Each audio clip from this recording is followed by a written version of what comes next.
Jika kamu seorang penikmat sejarah Aceh, pasti tidak asing dengan istilah Aceh Modern. Sebutan tersebut dipopulerkan oleh R.R. Kern, salah seorang penulis berkebangsaan Belanda.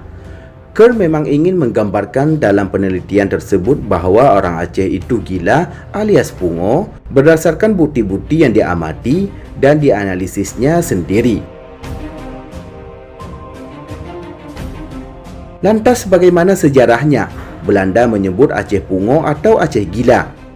Simak sampai habis cuplikan video ini agar kamu nggak gegar paham. Sebelum lebih jauh kita mengupasnya, tekan dulu subscribe, like, dan share agar Aceh lebih terpandang di mata dunia.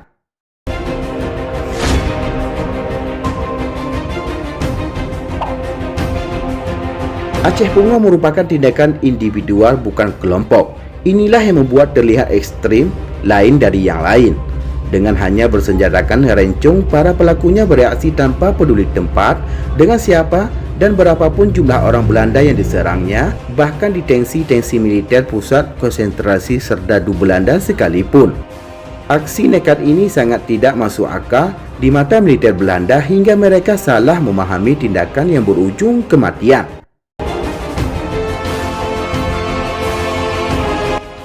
Sejarawan Aceh Rusdi Sufi menulis, pemerintah kolonial Belanda bahkan sampai mendirikan sebuah rumah sakit jiwa di Sabang sebagai reaksi atas kasus-kasus Aceh pungo ini. Dengan cara kekerasan, Belanda mengharapkan rakyat atau para pejuang akan takut dan menghentikan perlawanan Belanda. Namun, apa yang terjadi? Akibat tindakan kekerasan tersebut telah menimbulkan rasa benci dan dendam yang sangat mendalam bagi para pejuang Aceh yang tersisa, lebih-lebih lagi bagi keluarga mereka tinggalkan, ayah, anak, menantu, sanak keluarga atau kaumnya yang telah menjadi korban keganasan pihak Belanda. Untuk membalas tindakan kekerasan yang dilakukan oleh Belanda tersebut, para pejuang Aceh melakukan suatu cara yang kemudian diistilahkan oleh Belanda dengan nama Aceh Modern atau Het is een Spesifiek Aceh Moord, suatu pembunuhan khas Aceh yang orang Aceh sendiri menyebutnya poh kapi atau bunuh kapir. Di sini para pejuang Aceh tidak lagi melakukan peperangan secara bersama-sama atau berkelompok, tetapi secara perseorangan. Dengan nekat seseorang melakukan penyerangan terhadap orang-orang Belanda, apakah ia serdadu, orang dewasa, perempuan atau anak-anak sekalipun menjadi sasaran untuk dibunuh. Dan tindakan pembunuhan nekat ini dilakukan di mana saja, di jalan, di pasar, di taman-taman, ataupun pada tensi-tensi Belanda itu sendiri. Pembunuhan khas Aceh ini terjadi antara tahun 1910 hingga 1937, telah terjadi sebanyak 79 kali. Dengan korban di pihak Belanda berjumlah 12 orang tewas dan 87 luka-luka, sedangkan di pihak Aceh sendiri berjumlah 49 orang tewas. Puncak dari pembunuhan ini terjadi dalam tahun 1913, 1917, dan 1928, yaitu sampai 10 kali setiap tahunnya. Sedangkan pada tahun 1933 dan 1937 masing-masing ada 5 dan 6 kali. Adapun jumlah korban dalam perang Belanda di Aceh selama 10 tahun pada awal abad 20, yaitu antara tahun 1899 hingga 1909, sebagaimana disebutkan Paul Van Vel dalam bukunya The Aceh Orlog, tidak kurang dari 21.865 jiwa rakyat Aceh.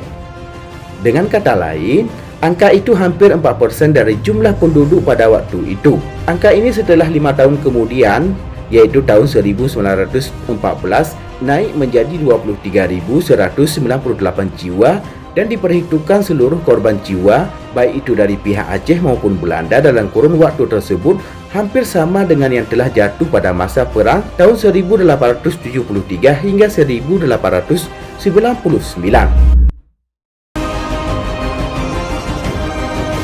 Hal ini belum lagi korban yang jatuh setelah tahun 1914 hingga tahun 1942. Salah seorang perwira Belanda yang menjadi korban akibat pembunuhan khas Aceh ini ialah Kapten Sheikh Smith, Komandan Divisi 5 Kosmasorse di Lok Sukun pada tanggal 10 Juli tahun 1933 yang dilakukan oleh Ahmad Lepon. Sementara pada akhir bulan November tahun 1933, dua orang anak-anak Belanda yang sedang bermain di Taman Sari Kutaraja, sekarang disebut Kota Banda Aceh, juga menjadi korban pembunuhan khas Aceh ini. Pembunuhan khas Aceh ini adalah sikap spontanitas rakyat yang tertekan akibat tindakan kekerasan yang dilakukan pasukan Merseuse Belanda. Sikap ini juga dijiwai oleh semangat ajaran perang sabir untuk poh kafir atau membunuh kafir.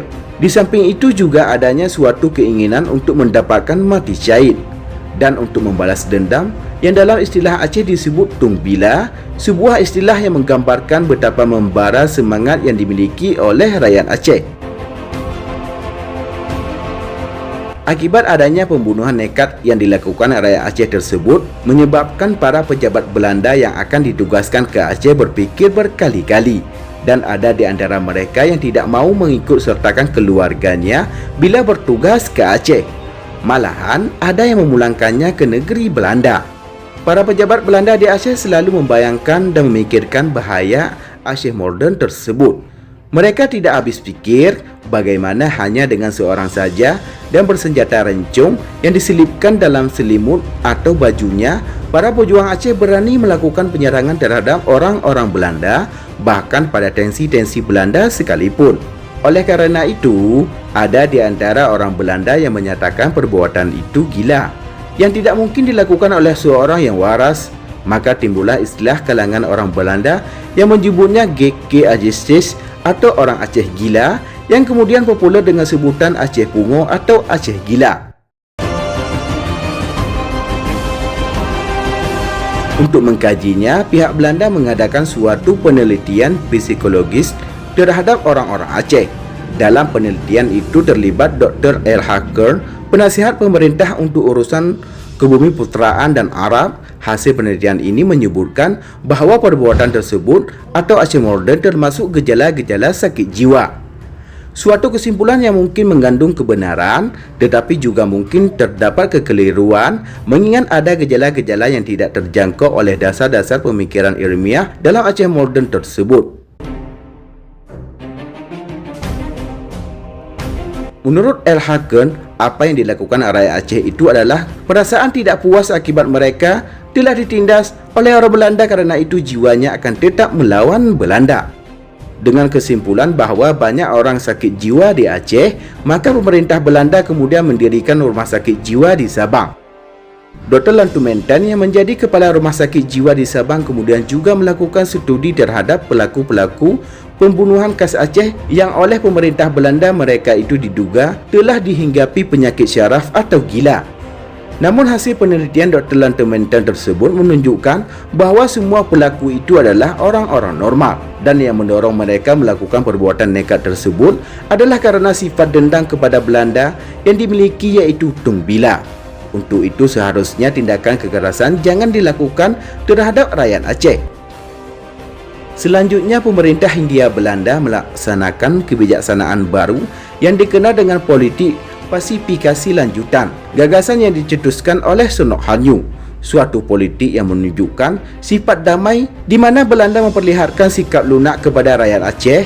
Mereka tidak lagi bertindak hanya dengan mengandalkan kekerasan, tetapi dengan usaha-usaha lain yang dapat menimbulkan simpati rakyat.